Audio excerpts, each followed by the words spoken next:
সুপ্রভাত বন্ধুরা, কেমন আছো? আশা করছি ভালো আছো। আমিও তোমাদের আশীর্বাদে ভালো আছি। চলে এলাম নতুন দিনে নতুন একটা ব্লগ নিয়ে। শুরুতে জানাই বড়দের প্রণাম, ছোটদের ভালোবাসা। সকাল সকাল ঘুম থেকে উঠে আশিবাসি সমস্ত কাজকর্ম সেরে নিয়েছি, তো নিয়ে আর স্নান করে নিয়েছি সকাল সকাল। আজকে না আবার একটু হালকা গরম জল করেছি, করে স্নান করেছি। এত ঠান্ডা লেগে গেছে, আসলে যে গাড়ি গাড়িয়ে করে যাই তো কাজে, আর প্রচুর ঠান্ডা লেগে গেছে। আমার কথা শুনে বুঝতেই পারছো যে গলাটা ভার ভার, আর নাক খালি গুলগুল করছে আর সর করছে। চোখ মুখগুলো দেখছো কেমন ঝামিয়ে গেছে। তাতাই ওদিকে এখনো ঘুমাচ্ছে, ওঠেনি। ও একটু রাত করে ঘুমিয়েছিল। আসলে ও কালকের অঙ্ক পরীক্ষা আছে তো, আর ও একটু অঙ্ক প্র্যাকটিস করছিল অনেক রাত পর্যন্ত, আর এই জন্য ও এখনও ঘুমাচ্ছে, ডাকিনি। তো এখন প্রায় 7:30টার মতো বাজতে যায়। তো রোদটাও বেশ ভালো উঠেছে। তো চলো তাতাইকে ডেকে দিই, দিয়ে আর অল্প করে দুটো টিফিন করে নিই। তারপরে তো রান্না বান্না আছে, আর শীতের বেলা দেখতে দেখতে কোথা দিয়ে বেলাও কেটে যাবে। চলো বাড়ির দিকে যাওয়া যাক। এই দেখো তাতাই এখনো ঘুমাচ্ছে, দেখছো? বালাপোষ দিয়ে মুড়ি সুড়ি দিয়ে ঘুমাচ্ছে, সারা সব তো কিছুই নেই। তারপরে তো ওকে ডেকে ডেকে চলে এলাম রান্নাঘরে। তো এসে এই যে সবজি কেটে নিয়েছি। আজকে রান্না করব ফুলকপি, আলু, টমেটো, ধনেপাতা দিয়ে রুই মাছের ঝোল। তারপরে তো বসে গেলাম টিফিন খেতে। তো দেখো আগের দিনের একটু সবজির তরকারি ছিল, তাকে দিয়েই মুড়িটা মাখিয়ে নিচ্ছি, টিফিন খাবো। সকাল হলেই রোজ চিন্তা হয় কি টিফিন খাবো আর কি দিয়ে ভাত রান্না করব। আমাদের মধ্যবিত্ত ফ্যামিলিতে এই একটা বড় সমস্যা। বাড়িতে সবই কিছু থাকে, তবুও মাঝে মাঝে মনে হয় কি দিয়ে রান্না করব, কি খাবো। আমাদের রুচিটাই আসলে এমনই হয়ে গেছে। তারপরে দেখো টিফিন খেয়ে নিয়ে রান্নাটা বসিয়ে দিয়েছি। ভাতটা তো হয়ে গেছে, আর মাছের ঝোলটা এই যে চাপিয়ে দিয়েছি। তো ওলকপি আলুটা কষা হয়ে গেছে, টমেটোটা তুলে দিলাম। তো ভালো করে আরেকটু কষিয়ে নেবো। তারপরে ওলকপি আলুটা সিদ্ধ হয়ে গেলে ধনেপাতাটা তুলে দেবো।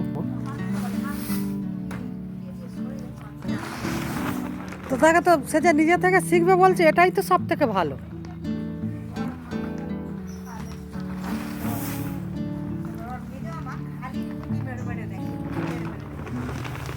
আরে অনেকে করতে চায় না, ও যে শিখবে বলছে, এটাই তো ভালো।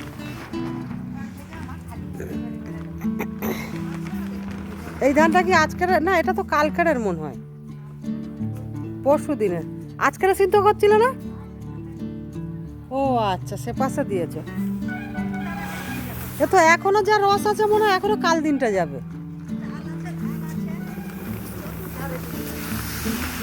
দেখছো বন্ধুরা, আমাদের গ্রামে ধান চাল নিয়ে কাজ, মেয়েরা এক্সট্রা কি কাজ করবে বলো তো?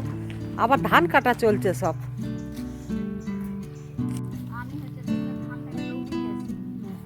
এই কাঠের এইটা দেখে টানবো নাকি?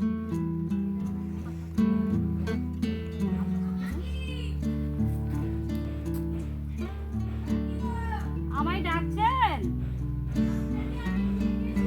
কেন গো? এই লহনারগঞ্জ ছলো না, আমায় কেন ডাকছেন বলো তো? তোর কাকি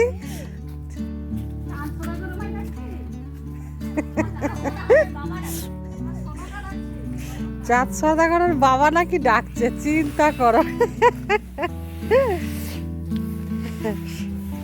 এই কাঠ দিয়ে বেশ ধান মিলতে ভালো লাগে। আমি আগে সেই মুড়ি ভাজা মিলতে দেখেছি, এরকম কাঠ দিয়ে না চাল মিলতে দেখছি। হ্যাঁ,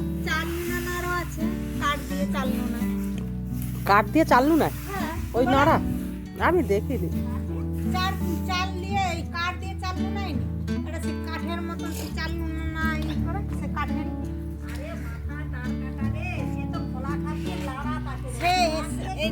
হ্যাঁ, আমিও তো ওইটাই তো বলছি, তো লাড়া নয় নাড়া। চলে এলাম রান্নাঘরে। কাকিমারা ধান মিলছিল, তো ওদের সাথে একটু কথা বলছিলাম আর রোদে দাঁড়িয়েছিলাম। আজকের যেন আমাকে একটু বেশি শীত শীত করছে, এই জন্য আমি বেশিক্ষণ ঘরে থাকতে পারছি না। আসলে সর্দি হয়েছে তো, এই জন্য যেন বেশি ঠান্ডা লাগছে। তো দেখো তরকারিটা তো বসিয়ে দিয়েছিলাম, তরকারিটা আমার হয়ে এসছে। আর ওলকপি আলুটা সিদ্ধ হয়ে গেছে। দেখো বন্ধুরা, যে কোনো তরকারিতে ধনে পাতা দিয়ে যদি রান্না করা যায় না, তরকারির ঐতিহ্যটাই পাল্টে যায়।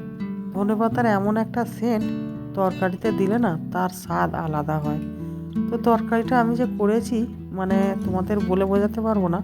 তরকারিটা মানে আলাদা একটা মানে ফিলিংস হচ্ছে, এত সুন্দর সেন্ট উঠছে, মানে কি বলবো আর। যাই হোক, তরকারিটা তো হয়ে গেছে, আর এই যে গ্যাসটা লিভিয়ে দিচ্ছি। এখন বাজে প্রায় 12:30টার মতো।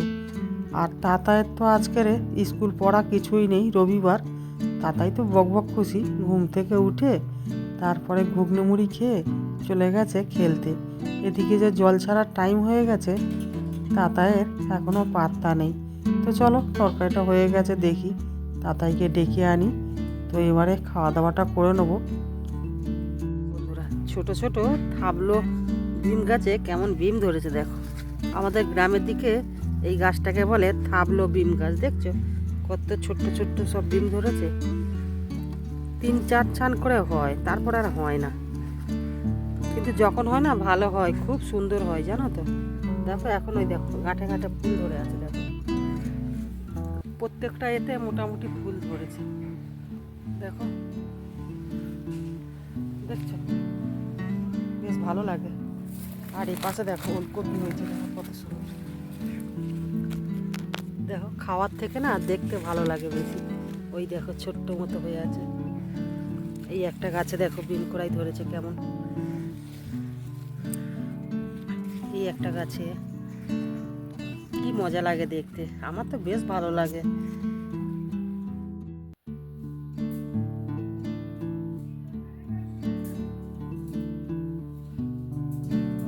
চলে এলাম বন্ধুরা বিকালে। তো দেখো এখন বাজে 4:15। দেখতে দেখতে সন্ধ্যা হয়ে গেল। ছোটবেলা রান্না খাওয়া করে গুছিয়ে মানে উঠে একটু রোদে না দাঁড়াতে দাঁড়াতে বেজে গেল 4টে। তো 4টে যে মেয়েদের কাজ, এবারে ঘর দোয়ার ঝাঁটানো, চুল বাঁধা, সিঁদুর পরা, তারপরে সন্ধ্যের মুখে সন্ধ্যে দেওয়া, তাই না? তারপরে আবার বাচ্চাকে পড়তে বসানো। মেয়েদের সারা জীবন এই করতে করতেই জীবনটা কেটে গেল। আর বেলাবেলি না ঠান্ডাও পড়ে গেছে জানো তো। আমি চাদরটা গায়ে দিয়েছি, বুঝতে পারছো? সন্ধ্যা হলে আরো বেশি ঠান্ডা লাগে, কেন জানো তো? কদিন পরে এত উত্তরে বাতাস দিচ্ছে, কি বলবো আর। মানে বাইরে তো বেরোনোই যায় না সন্ধ্যের পরে, কিন্তু আমাদের বেরোতেই হয়। আমাদের তো ঘরের সঙ্গে সব কিছুটা সেট করা নেই, তাই না? এই জন্য চলো বন্ধুরা, ভিডিওটা আজ এই পর্যন্তই থাক। ভিডিওটা বেশি বাড়াবো না। সবাই ভালো থেকো, সুস্থ থেকো। আর পাশের বাড়ির টমিটা না সারা দিন রাত কানের মাথা খেয়ে নিচ্ছে চেঁচিয়ে চেঁচিয়ে। চলো, গুড ইভিনিং, সবাই ভালো থেকো, টাটা। বিকেলের কাজকর্মগুলো এবারে সেরে নিই, চুলটা বেঁধে। চলো রাখছি।